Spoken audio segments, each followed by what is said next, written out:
आओ सुनाऊं कहानी। लाइक शेयर सब्सक्राइब कमेंट करना ना भूलें। आप देख रहे हैं कितने दूर कितने पास एपिसोड 3। वीर की हाँ सुनते ही कमल जी में जैसे नई जान सी पड़ गई थी। उन्होंने विक्रम जी से तुरंत बात की। विक्रम जी पहले तो हैरान हुए, पर फिर कुछ सोचकर उन्होंने अपनी तरफ से तो हाँ कर दी, लेकिन आखिरी फैसला कशिश का ही होगा ये भी बता दिया, जिसे कमल जी ने तुरंत मान लिया। घर में हल्की फुल्की ही सही, लेकिन कशिश की शादी की तैयारियां हो रही थी। कपड़े और गहने लाए जा रहे थे। भले ही इस उत्साह और खुशी से नहीं, लेकिन फिर भी शादी थी और शादी को रीति रिवाजों के चलते ही पूरा किया जाना था। कशिश बस खामोशी से यह सब कुछ देख रही थी। उसे प्रिया की शादी के दिन याद आ गए और वो एक बार फिर अपनी अतीत में पहुंच गई। प्रिया ने पवन को हाँ बोल दिया था। पवन की खुशी दोगुनी हो गई थी।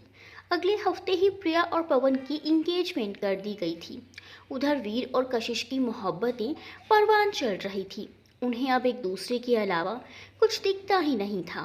वीर की गहरी बोलती नजरें और कशिश का शर्मा कर पलकों को झुका लेना, वीर का कशिश के करीब जाने के मौके तलाश करना और कशिश का इतरा कर गुजर जाना, और फिर वीर की मुस्कुराहटों का गहरा हो जाना, सब कुछ ही किसी हसीन ख्वाब की तरह था। वो दोनों एक दूसरे में इतने खोए थे कि उन्हें अपने ऊपर ईर्ष्या और जलन वाली नजरें भी महसूस नहीं हो रही थी।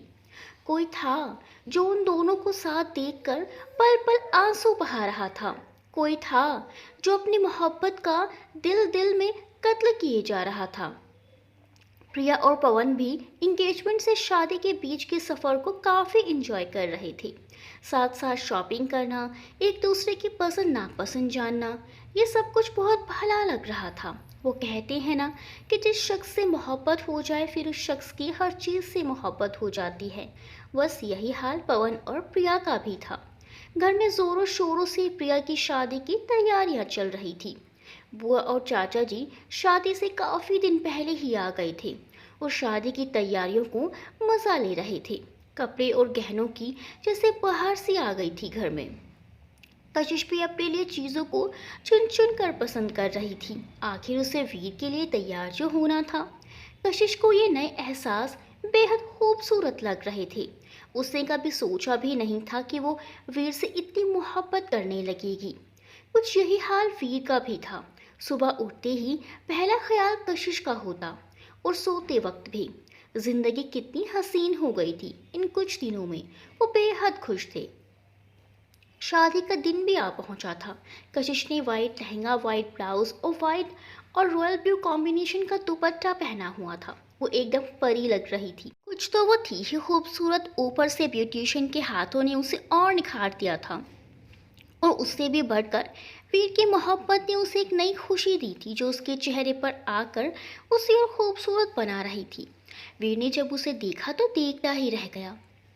उसकी नजरें हटने का नाम ही नहीं ले रही थी। उधर पवन और प्रिया की शादी की रस्में चल रही थी और इधर ये दोनों उन रस्मों में खुद को इमेजिन कर रहे थे। दोनों जैसे आंखों ही आंखों में सारे वादे कर रहे थे। इस बात को सभी ने नोट किया था। वो कहते हैं ना, इश्क और मुश्क छुपाए नहीं छुपता। और इसका रिजल्ट कुछ यूं निकला कि अगले महीने उनकी इंगेजमेंट कर दी गई। अब तो जैसे दोनों को पंख लग गए थे। खुशियां ही खुशियां थी। पवन और प्रिया अपने हनीमून ट्रिप का मजा ले रहे थे और इधर वीर और कशिश एक दूसरे को साथ पाकर पूरे हो गए थे। उन्हें कोई कमी नहीं लगती थी, पर उन्हें क्या पता था कि उनकी खुशियों को इतनी जल्दी ग्रहण लग जाएगा। उनके पंखों को काट दिया जाएगा। उनकी मोहब्बत को इस तरह रौंद दिया जाएगा। प्रिया प्रेग्नेंट थी। उनकी शादी को लगभग 1 साल होने वाला था। प्रिया और पवन की दुनिया पूरी होने वाली थी। सब लोग बेहद खुश थे और आने वाले दिनों की तैयारियों में लगे थे। कशिश जब इतनी सारी खुशियां देखती तो दिल ही दिल में हजार दुआ करती कि इन खुशियों को किसी की नज़र ना लगे। अभी कशिश और वीर की शादी की डेट फिक्स की नहीं थी। उनकी इंगेजमेंट को भी 1 साल होने वाला था। अभी उनका कोई इरादा नहीं था, पर प्रिया का कहना था कि उसकी डिलीवरी से पहले उनकी शादी हो जानी चाहिए, ताकि बाद में कशिश घर वालों को और प्रिया को अच्छे से संभाल सके। सबके घर वाले प्रिया की बात से सहमत थे, इसीलिए 2 महीने बाद की डेट फिक्स कर दी गई थी।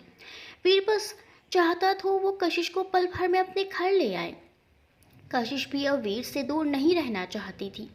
खुशियों के द्वार उनके लिए खुलने वाले थे, तभी किसी ने उन द्वार को बंद करने का पक्का इरादा कर लिया था।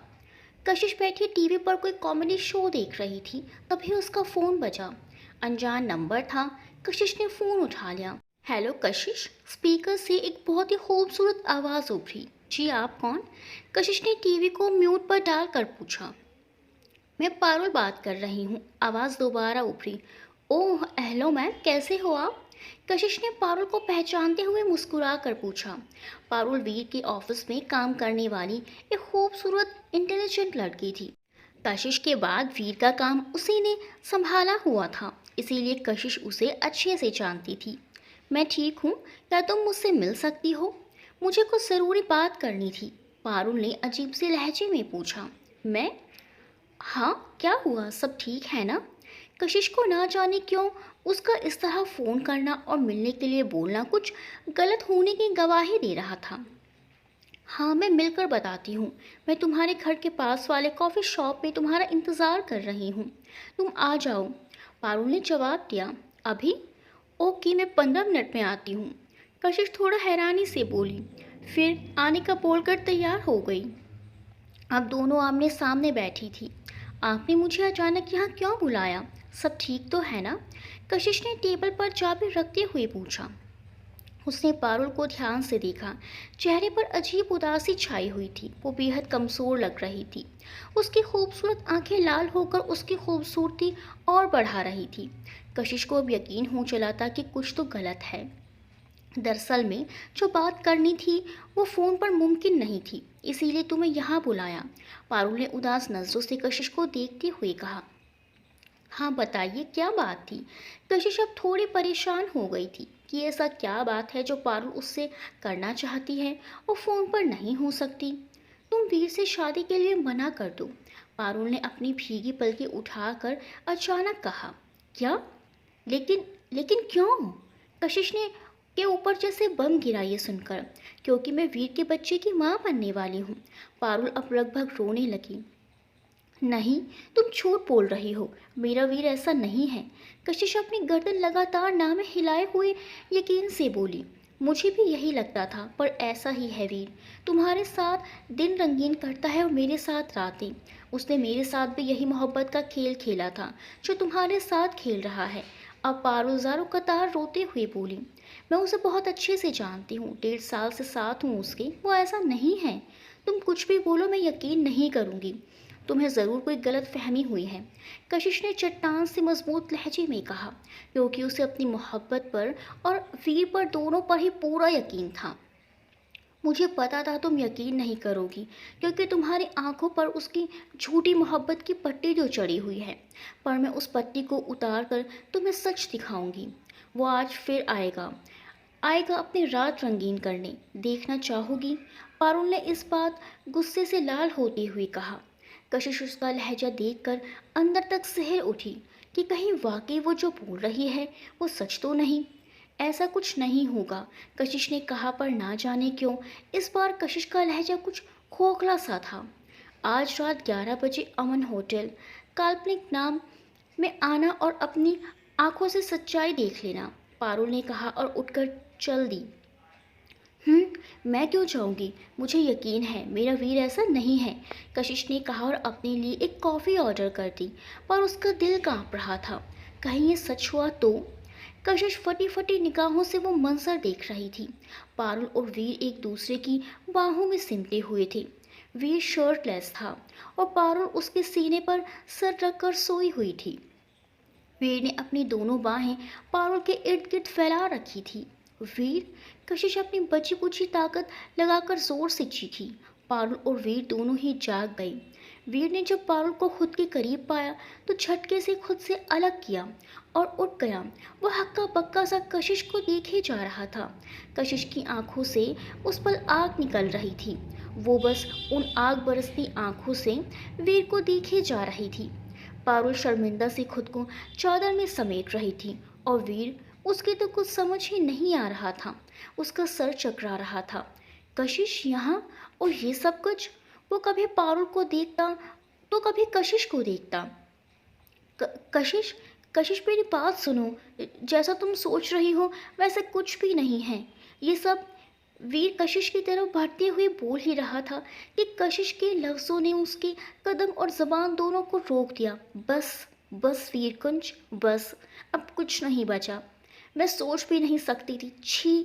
कशिश ने अपनी हथेली के इशारे से वीर को रोकते हुए कहा और खुद 2 कदम पीछे हुई। उसकी आंखों से आंसू गिरते ही जा रहे थे। कशिश, प्लीज़ एक बार मेरी बात तो सुनो। ये सब ऐसा कुछ भी नहीं है। वीर उसके करीब आता हुआ बोला। उसे समझ नहीं आ रहा था कि वो क्या कहे। दूर, दूर रहो मुझसे। अपने गंदे वजूद से दूर रखो मुझे। अपनी जान से भी ज़्यादा यकीन था तुम पर तुमने तुमने सब खत्म कर दिया, सब कुछ। कशिश रोते रोते सब चिल्ला कर बोली। वीर बस बेबस नजरों से कशिश को देख रहा था। वो उसे बताना चाहता था कि यह सिर्फ एक हादसा है, पर उससे लफ्ज़ नहीं जुड़ रहे थे। वो शर्मिंदा सा खड़ा था। उसके चेहरे पर हवाइयाँ उड़ रही थीं। पारुल चुपचाप आंसू बहा रही थी। कशिश वहाँ से जाने लगी, पर फिर रुक कर पलटी और अपनी उंगली से रिंग उतार कर वीर के ऊपर फेंक दी और तेज कदमों से रूम से बाहर निकल गई। कशिश और वीर मंडप में बैठे शादी की रस्मों को पूरा कर रहे थे। दोनों के चेहरे ही सपाट थे। बिना भाव के दोनों किसी रोबोट की तरह रस्म पूरी करते जा रहे थे। ये लो बेटा मंगलसूत्र, इसे अपनी पत्नी के गले में बांध दो। पंडित जी की आवाज़ पर वीर ने थाल से मंगलसूत्र उठा लिया और कशिश के गले में बांध दिया और पंडित जी के कहने पर मांग भी भर दी। अब दोनों फेरों के लिए खड़े हो गए और पंडित जी के कहे अनुसार फेरे लेने लगे। शादी बेहद सिंपल तरीके से एक मंदिर में हो गई। कशिश और वीर दोनों ने ही इस शादी में एक रोबोट की तरह भाग लिया। विदाई के वक्त भी कशिश खामोश रही। एक आंसू उसकी आंखों में नहीं आया, जबकि आकाश अपनी बहन को गले लगाकर सिसक उठा था। माँ बाप को भी अपनी बेटी के जाने का दुख था। उन्होंने सोचा भी नहीं था कि इस तरह वो कशिश को विदा करेंगे। कशिश की भाभी तनु भी उससे गले मिल चुकी थी। कमल जी, विक्रम जी और उनकी फैमिली से मिलकर गाड़ी में आ बैठे। पवन ने ड्राइविंग सीट संभाल ली। वो बेहतर महसूस कर रहा था आज। पीछे कशिश, वीर और दोनों बच्चे बैठ गए थे। दोनों बच्चे कशिश को हैरानी और शौक से देख रहे थे। बीच बीच में लव कशिश की चूड़ियों से भी खेल रहा था। कशिश बस चुपचाप बैठी थी। कुश वीर की गोद में सो गया था। शाम को घर पहुंचकर कशिश का स्वागत बेहद आम सा किया गया था। घर की एक पुरानी सहायिका ने कशिश का गृह प्रवेश कराया। कशिश की हालत देखकर कमल जी ने उसे आराम करने वीर के कमरे में भेज दिया। कशिश जाने किस हाल में थी कि जाते ही लेटकर सो गई। शायद उसके जिस्म से ज़्यादा उसका दिमाग थक गया था। पवन भी कुछ देर रुककर हॉस्पिटल के लिए निकल गया। वो आज सुबह से शादी की वजह से हॉस्पिटल नहीं जा पाया था। बच्चे कमल जी के पास खेल रहे थे। कमल जी भी अब निश्चिंत नजर आ रहे थे। बस वीर ही था जो टेरेस पर बैठा सिगरेट पर सिगरेट फूके जा रहा था। उसका अपने कमरे में जाने का कोई दिल ही नहीं था। वो वही कुर्सी पर बैठ गया और पास्ट की जहरीली यादों को जीने लगा। पारुल एक खूबसूरत और इंटेलिजेंट लड़की थी। पहले दिन से ही वो वीर को पसंद करने लगी थी। वीर था ही ऐसा, एक खूबसूरत शख्सियत का मालिक जिस पर कोई भी लड़की फिदा हो जाए। तो अगर ऐसे में पारुल का दिल वीर के लिए धड़क उठा तो कोई बड़ी बात ना थी। पारुल वीर को निहारती रहती और दिल ही दिल में वीर को पाने के सपने संजोती रहती। फिर ऑफिस में कशिश की एंट्री ने जैसे सब कुछ बदल दिया। पहले जो वीर का काम पारुल करती थी अब कशिश को दे दिया गया था। पारुल वीर की पीए नहीं थी, पर फिर भी वीर के छोटे मोटे काम कर दिया करती थी। वीर भी पारुल के साथ अच्छा बर्ताव करता था क्योंकि वो एक बुद्धिमान वर्कर थी। पारुल को कशिश का आना बुरा तो लगा था, पर उसने कुछ नहीं सोचा सिवाय वीर के। फिर उसने वीर और कशिश की कॉल वार देखे तो बेफिक्र हो गई। वीर की एक झलक भी उसके लिए बहुत थी।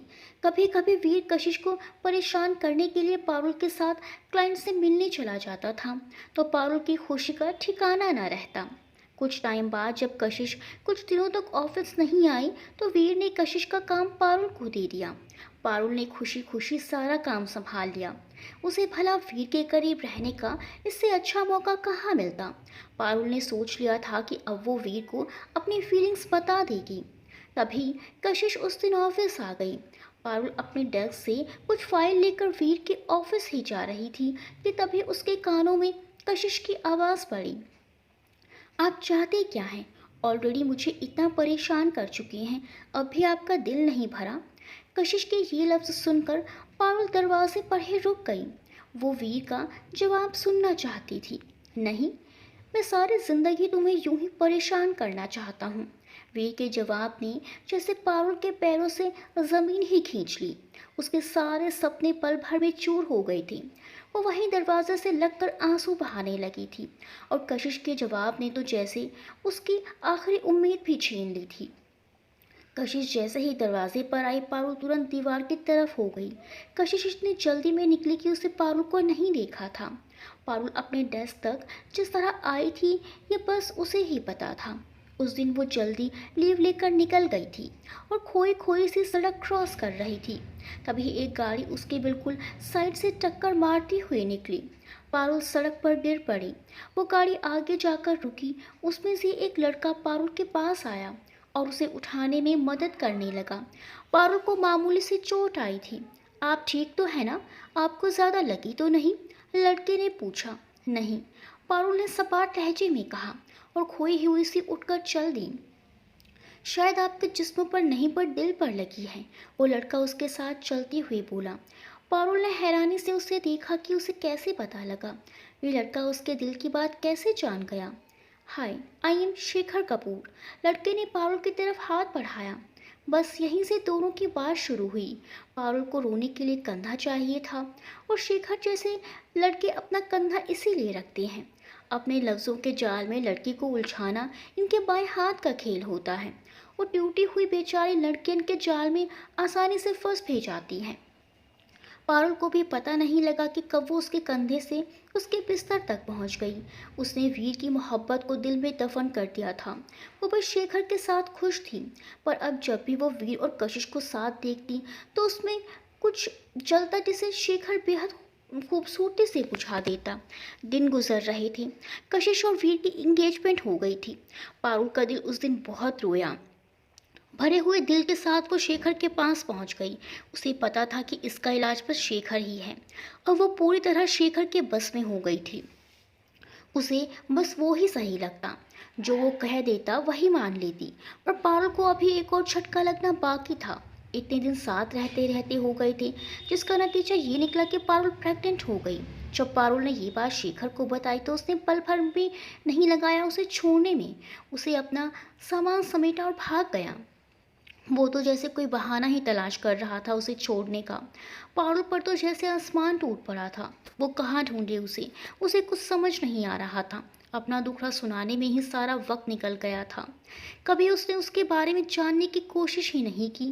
कहाँ रहता है, कहाँ जॉब करता है, कुछ नहीं पता था। उसके दोस्त रिश्तेदार कुछ भी तो नहीं पता था उसे। पारुल अब हॉस्पिटल पहुंच गई थी, पर वहां की चीज़ों को देखकर उसकी हिम्मत नहीं हुई और वो वापस आ गई। वो बेहद डर गई थी।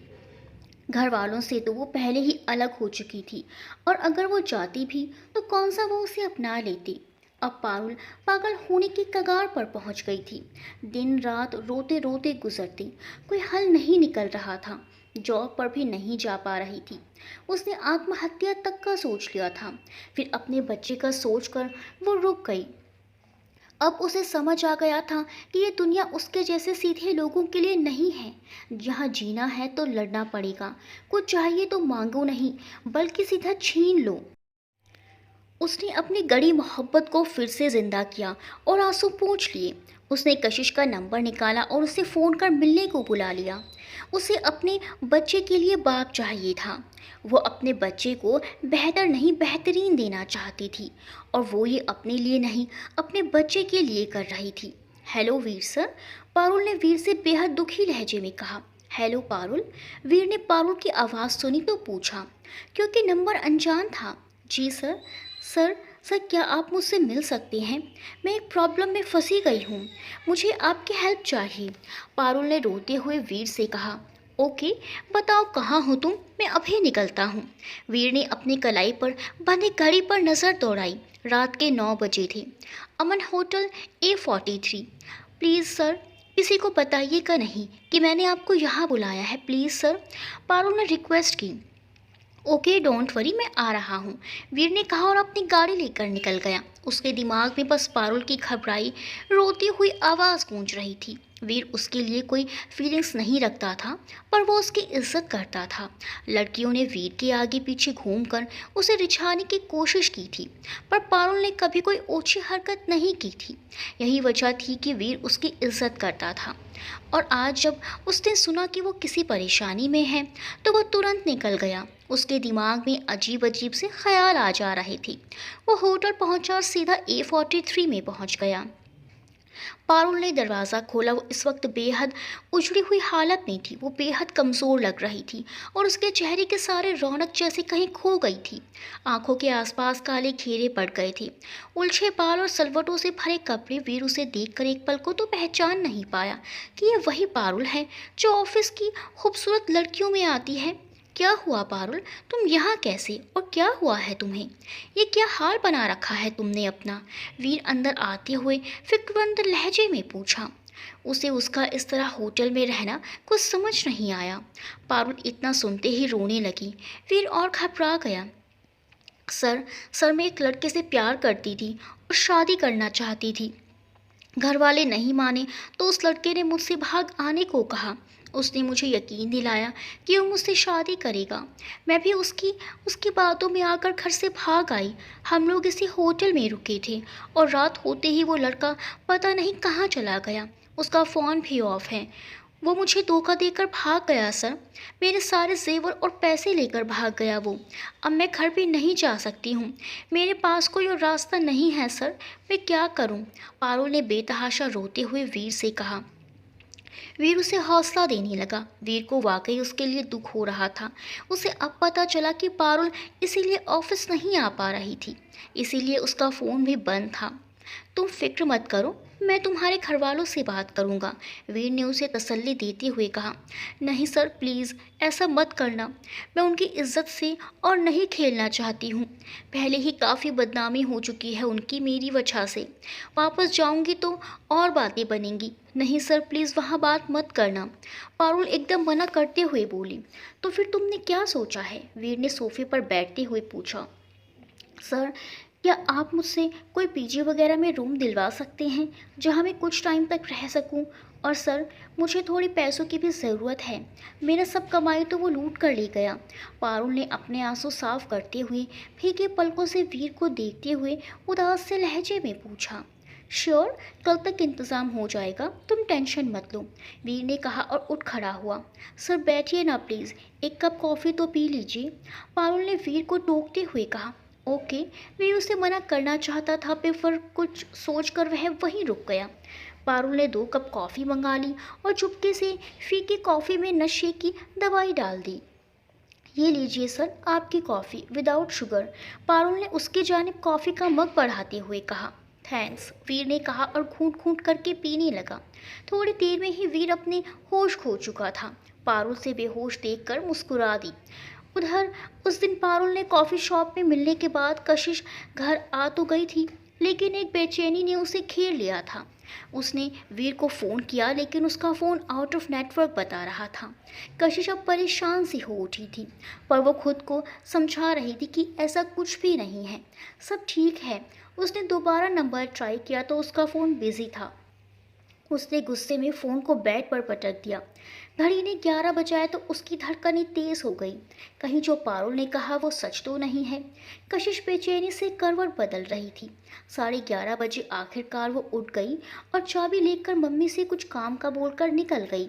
मम्मी उसे रोकती रह गई, पर वो जल्दी आने का बोलकर निकल गई। उधर होटल में वीर बेहोश होकर बेड पर लेटा था और पारुल इधर उधर बेचैनी से टहल रही थी। उसे लगा था कि कशिश आ जाएगी, पर अब उसे अपनी सारी तरकीब बेकार लग रही थी। किस्मत ने उसे एक बार फिर हराने का सोच लिया था, पर वो इतनी जल्दी हार नहीं मानेगी। उसने बेहोश वीर को देखा और अजीब तरह मुस्कुरा दी।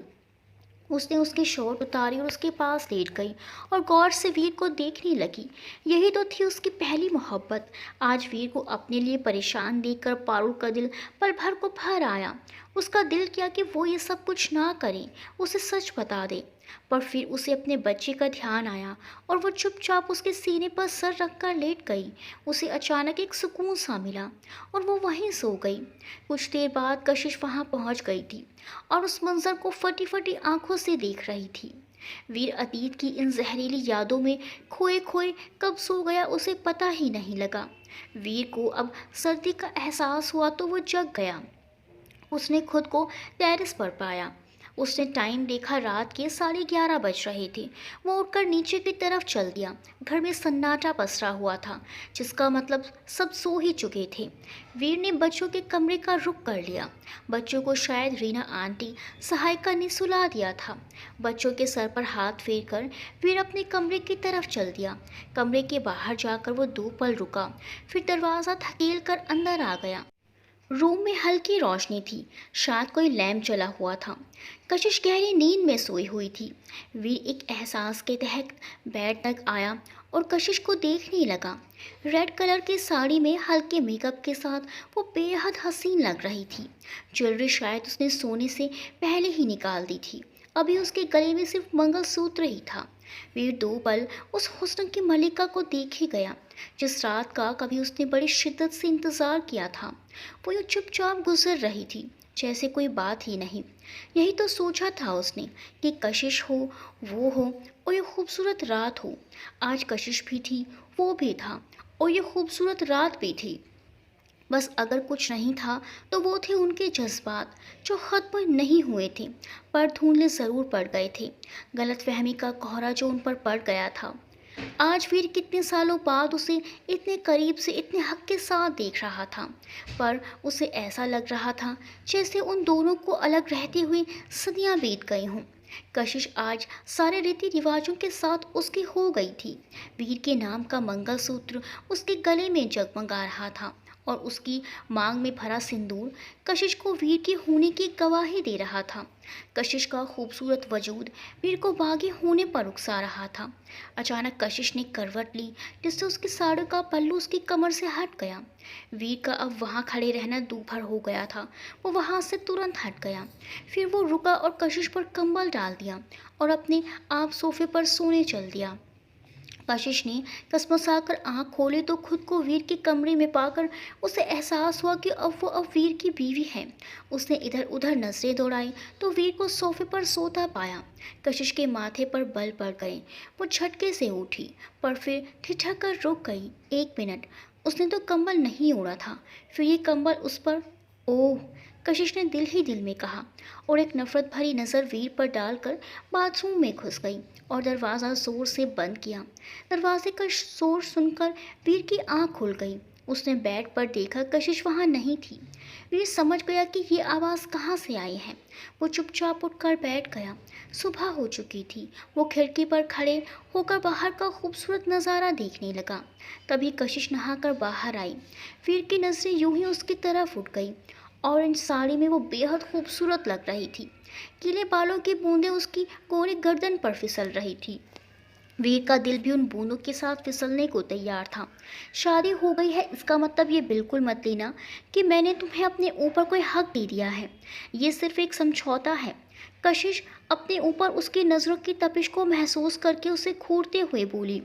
आज कितने वक्त बाद कशिश उससे कुछ बोली थी। वीर ने तुरंत अपनी नज़रें उससे हटा ली और दिल ही दिल में खुद को झिड़का। मैं अपना कोई हक मांग भी नहीं रहा हूँ। पराये लोगों से हक मांगना चाहता भी नहीं हूँ मैं, वीर ने भी झुंझलाहट में कहा और बाथरूम में घुस गया। पीछे कशिश ने गुस्से से तौलिए को सोफे पर फेंक कर मारा। कशिश बच्चों के कमरे में चली गई और लव के सर पर प्यार से हाथ फेर कर उसे उठाने लगी। कुश भी लव के बराबर में सोया था। कशिश का हाथ उसकी तरफ भी प्यार से उठ गया था, पर कशिश ने उसे बीच में ही रोक लिया। लव उठ गया था और कशिश से लिपट गया और मौसी मौसी करने लगा। कुश भी आवाज़ सुनकर उठ गया और वो भी लव की तरह ही कशिश से लिपटने लगा, पर कशिश ने उसे बीच में ही रोक दिया।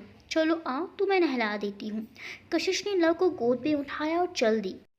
कुश भी कशिश की गोद में जाना चाहता था, पर फिर वो चुपचाप वहीं बैठ गया। आओ, वहाँ यहाँ क्यों बैठे हो? कशिश ने थोड़ा आगे जाकर महसूस किया कि कुश साथ नहीं है। उसने पलट कर देखा तो कुश बिस्तर पर बैठा था। कशिश ने उसे बुलाते हुए कहा। कुश कुछ नहीं बोला, बस लव को देखने लगा जो कशिश से चिपके हुए था। कशिश ने कुश के मासूम चेहरे को देखा। कशिश ने उसके पास जाकर अपना दूसरा हाथ फैला दिया। कुश मुस्कुराकर उसकी गोदी में चढ़ गया। कशिश ने दोनों को बारी बारी से नहला दिया। अब वो उन दोनों को नाश्ते के टेबल पर ले आई थी। वहाँ पर कमल जी पहले से ही मौजूद थे। कशिश ने आकर कमल जी के पांव छू लिए। जीते रहिए, सदा सुहागन रहिए। कमल जी ने मुस्कुरा के कशिश को आशीर्वाद दिया। कशिश हल्का सा मुस्कुराकर चुपचाप अपनी जगह पर बैठ गई। लव और कुश ने भी कशिश को देखा देखी कमल जी के पैर छू लिए। अरे अरे, जीते रहो मेरे बच्चों। कमल जी ने खुश होते हुए उन्हें गोद में बैठा लिया। Good morning dad. वीर आकर कशिश के बराबर वाली चेयर पर बैठ गया। गुड मॉर्निंग बेटे, कमल जी ने मुस्कुरा के कहा और लव और कुश को उनके जगह पर बैठा दिया। कशिश उठी और बच्चों के लिए नाश्ता निकालने लगी। वो बारी बारी से दोनों को खिलाने लगी। कमल जी कशिश को इस तरह उनका ध्यान रखते देखकर खुश हो गए, जबकि वीर बस खामोशी सी नज़र कशिश पर डालकर नाश्ता करने लगा। धीरे धीरे दिन गुजर रहे थे। कशिश ने अपना सारा ध्यान बच्चों और घर पर लगा लिया था। घर की सफाई, खाना बनाना, बच्चों को खाना, उनका खेलना, उनकी पढ़ाई, उनके कपड़े, कमल जी की दवाइयाँ, पवन की सभी चीज़ों का ध्यान रखना, ये सब काम उसने अपने ज़िम्मे कर लिए थे, सिवाय वीर के। वो वीर से बात नहीं करती थी जब तक कोई ज़रूरी बात ना हो। उसने अपना सामान बच्चों के कमरे में शिफ्ट कर लिया था। वो सब उन्हीं के पास सोती थी। यूँ तो वो दोनों बच्चों का ध्यान रख रही थी, पर पता नहीं क्यों कहीं ना कहीं लव और कुश में फ़र्क कर जाती थी।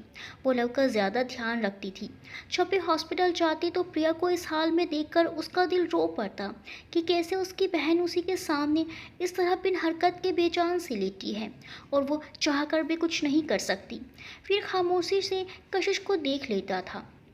कभी कभी कुछ कशिश के साथ खुश था। वीर का सारा दिन ही ऑफिस में निकलता, वो अब ज़्यादा वक्त देने लगा था ऑफिस में। कशिश के आने के बाद वो बच्चों की तरफ से बेफिक्र सा हो गया था, क्योंकि वो जानता था कि कशिश कभी बच्चों में फ़र्क नहीं करेगी और उनका पूरा ध्यान रखेगी। एक दिन वीर सर दर्द की वजह से घर जल्दी आ गया। वो सीधा अपने कमरे में चला गया और टू बी कंटिन्यूड। आगे क्या होने वाला है देखते रहिए कितने दूर कितने पास का अगला भाग। अभी तक की कहानी आपको कैसी लगी कमेंट करके ज़रूर बताइएगा। लाइक शेयर सब्सक्राइब करना मत भूलिएगा। मिलते हैं कहानी के अगले भाग के साथ, तब तक के लिए बाय बाय गाइस।